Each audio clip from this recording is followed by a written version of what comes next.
Okay, so turning to the discussion at hand, we have our FPD and our MAD. Now, from this, we can also infer that this is FD is going this way, negative, minus FK, and then positive f of t. This is equal to this should result to m x double prime. Now, when we rearrange these terms, we'll find out that this is actually equal to mx plus force of damping plus k, and this would be equal to f of t. Okay, so consequently this is our expression. Now we need to find a relationships for FD and FK. Now mustureta FD, force of damping, this is just equal to what from our basic physics. This is c times velocity. C is actually the coefficient of damping. Coefficient of damping or damping factor or whatever mga terms ni siya, that is our C from university physics. Now, when we talk about FK, that is our stiffness. That should be equal to K times X. Just like springs. Now, I would like to rearrange these terms here. Replace them with Cx, and this is Kx. Then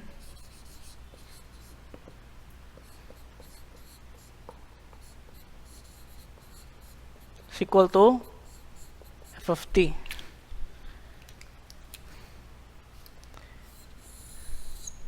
This is the differential equation of motion of our SDOF system. Okay? So I hope you guys really brush through with your calculus and differential equations, since we will be dealing with lots and lots of differential equations. So hope makastudy mo Laplace transforms. There are many methods to evaluate this expression. We can utilize auxiliary equations with imaginary roots, nonlinear equations, and then also Laplace transform. I find Laplace transform to be my favorite. But let's try much more kato na mga basic lang sa mga kwan pamagi sa pagsolve ni siya. Okay? So I hope you brushed up on your calculus. So I'll just pause this and then to make room for the derivations. Okay, resuming. The equation of motion here states that mass times acceleration plus damping coefficient times velocity plus stiffness times displacement is equal to the forcing function or the seismic induced load. Okay. Now, there are many cases. There is a general treatment for this, but it is very cumbersome. So let's just try with the much more simplified case. Now, what we'll be talking about here is, let's try structures that are undamped. Of course, we're still not capable of discussing the more advanced terms, so let's just go for undamped, free vibration, undamped free vibes. Okay, so we're talking about undamped free vibes. The terms here, undamped. So you say, when it is undamped, our C is equal to 0. Of course, when we say free vibration, our forcing function is also equal to 0. So in that case, this consequently ends up being like this. This is equal to 0, this is equal to 0, and therefore Ako na siyang i-bring down din eh. Rewriting this, it will just become is equal to 0. Okay? This is for undamped free vibes.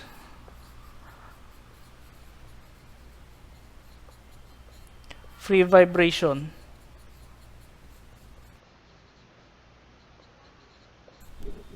Okay?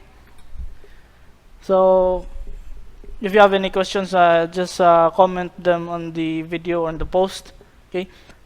We will be dealing with this particular equation for this lesson. Okay? Now, I would like to erase this and make room. I'll just pause this video. Okay. So, for undamped free vibes, we have this expression here. Again, C is equal to 0, Ft is equal to 0. So this is this will just degenerate into this. Okay. Now, with this expression here, I would like to play with this equation. It becomes x double prime plus divide everything by m. So this is the result here. Now, further simplifying this, I would like to use there are plenty of ways on how to solve this. You have the Laplace transform, you have the auxiliary equations. I would like to use the auxiliary equations of imaginary roots. Okay? Dapat mo na diniso. Anyway, in its differential form, I could say that this Km is a constant, so it's not a very big issue. This is equal to 0. This is its differential form.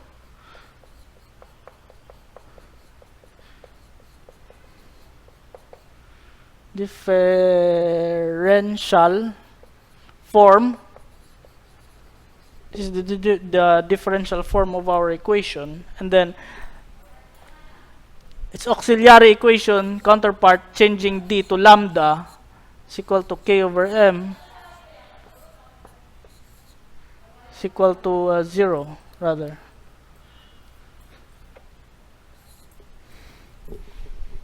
Solving for lambda, we will have a positive and negative result on Isayaha, but it is imaginary. It carries the imaginary number here. So this is actually equal to 0. It's equal to positive, negative times I. Okay? Further expanding this, I will find that this is equal to lambda is equal to 0 plus a negative square root k over m is I. Okay? We're basically playing with differential equations from here on out. Now, I would like to take this expression here, and I would like to solve this. Now, as we recall from ordinary differential equations, its solution should be of this form. If lambda is equal to a plus and minus bi, the corresponding solution to this would be equal to, from differential equations, okay, slight review from differential equations, we will have y is equal to a arbitrary constants, a cos rather, cos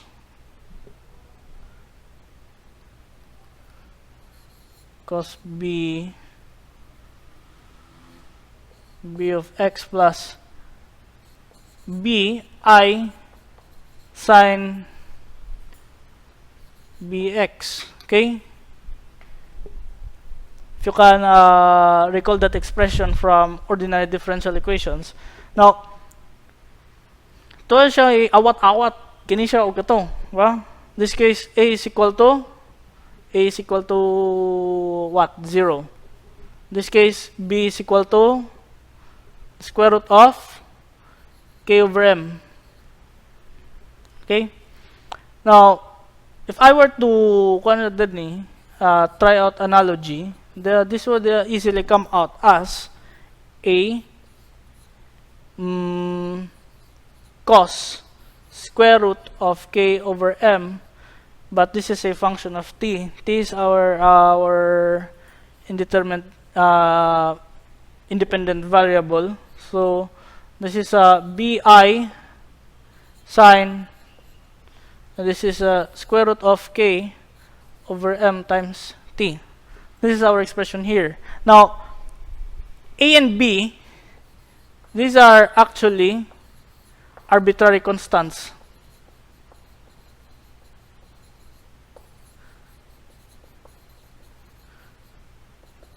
So, mas tsara siya, pwede rin siya madula-dula dayon, ba? I'll just take this I. I is also a constant, although it's imaginary. Pwede mo na siya madula-dula diri. Can be absorbed na lang din yung B. Total, it is arbitrary, so meaning madula-dula ra nato na siya. Okay? Mathematics should be like that, na pwede ra dula-dulaon. Now, we will have this expression here. A model for our displacement sa our Sdof, our structure. Now, for convenience sake, nasa take ko nandan eh, natay ka nang i-observe isa ka special na parameter here. Now, this square root of k over m, aside from medyo convenient ni siya ikuan, in case nato siya sa isa ka term, which is w, I'll just call this as w or omega or ambot na sa ikuan la. Yeah, you can name it basically on whatever you want, but let's call this w. This is very special. Okay, this is a very special term. Now, as you can see, cosine and sines, those are actually trigonometric functions, meaning it is cyclic. Okay, so cyclic siya. Goes from one position to another, back and forth siya, just like the movements sa itong structure. It now makes sense na dayon that this expression for drift, or rather for the horizontal movement sa itong floor, should be cyclic because it goes back and forth, back and forth, back and forth.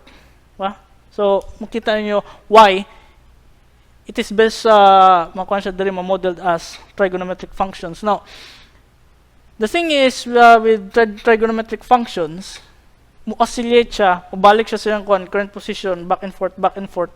So therefore, nasa ka ng frequency niya, og nasa J period, ba?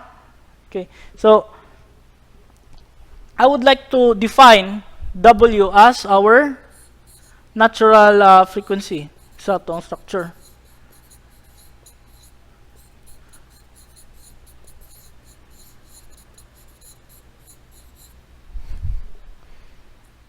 It is the, shall we say, the frequency. When you say frequency, kaya ang number of times na maka-oscillate ng due sa per unit of time. Now, when you talk about this, unsay ano niya, sir? Unsay unit ano niya? What is its unit? Now, K, we should take note that K is actually a function of force. Force over meter. Rather, let's take this lang sa units ano niya. Newton times Newton over meter. Now, Newton is actually equal to mass times gravity. So, when you say gravity na sa siya, this is actually equal to kilograms multiplied by acceleration squared. Now, when you talk about mass, that is kilograms, ba? So, this cancels out, kani siya mawala siya doon.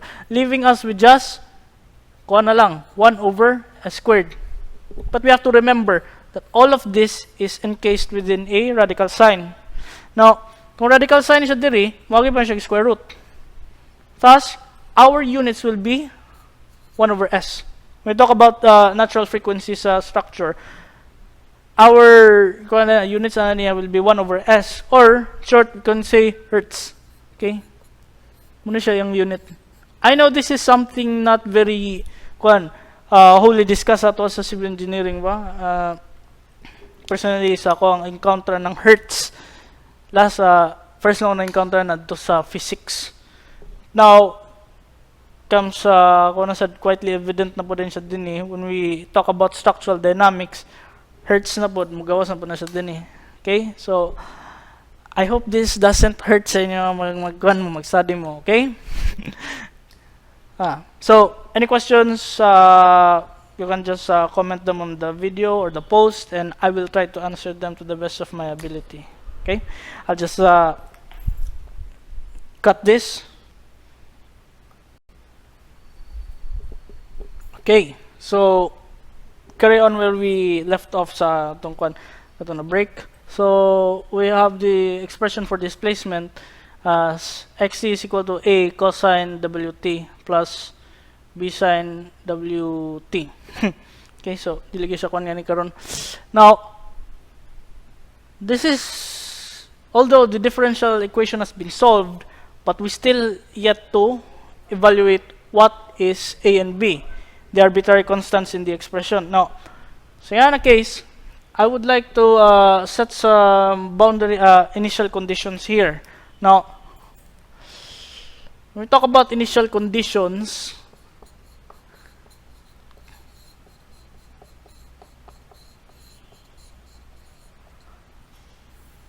these are sa states lugar ang conditions sa atong structure before ni start ng paghapak sa atong load ba rather. Now, before the counting na began. So, when we talk about initial condition, that is the condition sa atong structure when time is equal to 0. Okay. This becomes quite interesting na rin because time will always start from 0. There is no negative time. Okay, so wala pa naka-invent ng time machine, so time is equal to 0. Now, if that is the case, we have initial displacements. Okay, so just call this as kini. When time is equal to 0, our x should be our initial displacement niya. Okay, initial position or initial displacement. Okay, so we have two arbitrary constants here. So therefore, we will need at least two conditions ana sa iya. We have the initial displacement here.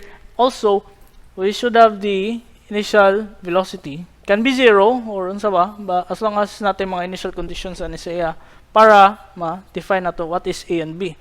Now, this is initial velocity sa to ang ni floor. Now, if I were to place this ato siya i-consider sa itong mga equations here. But first, we have to define what is velocity and acceleration. Now, if I were to differentiate this, I will have velocity. Okay, so I'll just change this to v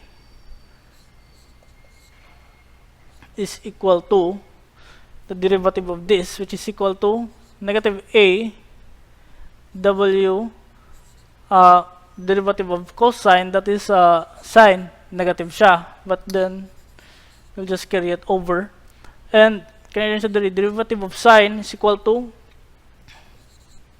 cosine. So sorry, so we have this expression here. I hope that it is still visible pa, although na-shine na nagamay sa light, but anyway, just try to clarify, and then later on we have velocity expression for velocity, and then I will differentiate this and I will have the acceleration niya, the acceleration function here. This is equal to derivative of sine is a positive cosine, so it's still, and this will be squared cosine wt, and this is b w squared sine wt.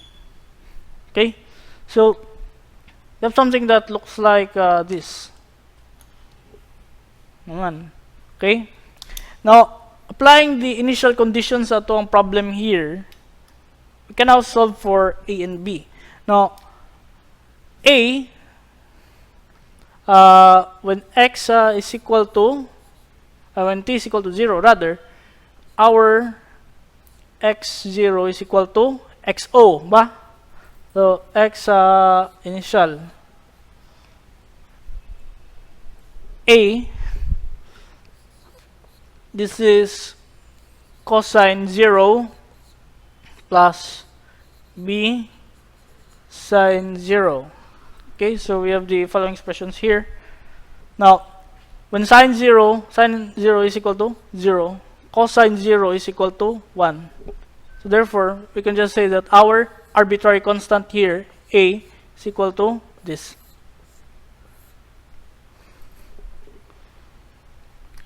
Okay? So a is equal to the initial displacement sa ito ang structure. That constitutes as another formula. Now, I have v here. And I would like to play with this na sad. Now, playing with this, applying the initial conditions, I will have that v sa VO, rather, is equal to V sub O. So, this is V sub O is equal to A, where A is equal to, sige lang, sine 0 plus B, W, cosine 0, then siya, ba? Sine 0 is equal to sa 0. This is equal to sa 1. Okay, cosine 0 is equal to 1. Now, our A sa dendere, that is equal to sa XO. So, we have something like this instead. We have VO is equal to negative XOW plus BW. Okay? So, okay, so slight clarification here. Since this is 0, this term essentially disappears and we are left with this lang. Well, so I would like to play with this na dayon. V is equal to VO over W, our natural frequency. Now, I'll just box this in and we will have B is equal to kani and A is equal to kana. Gets? So, I'll just write this here. A is equal to XO. Then we move on to the last part of our derivation.